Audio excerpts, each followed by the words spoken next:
Hi, my name is Robert Lynch, and I'm a Senior Research Project Manager with the Halpin Centre for Research and Innovation in the National Maritime College. Just wanted to take a few minutes just to tell you about SEDNA, an EU-funded H2020 project that I currently manage on.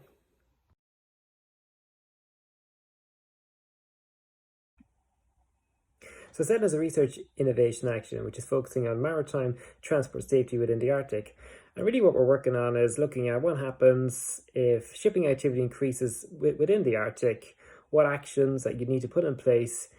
in order just to make sure that this increased shipping activity does not have any adverse effects on the environment and that it doesn't pose any extreme challenges for safety or disruption of economic activity.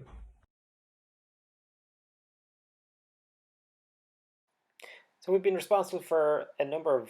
research outputs throughout the SEDNA project, but the main thing that we have worked on has been to get out there and to work with expert ice navigators who operate within these challenging environments. And in doing this, the idea is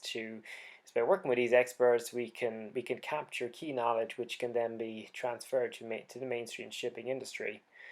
We've also worked extensively with technology designers and in getting these design experts out into this domain, and by demonstrating the type of work that end users need to do, we can bridge the gap then between what happens within the real world and what needs to happen from a research and design perspective.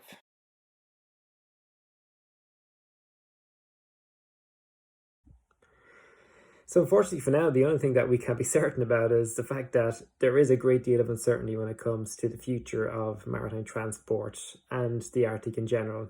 But I guess one of the few things that we do know is that I guess ultimately climate is changing, the Arctic is changing, and we're seeing a much more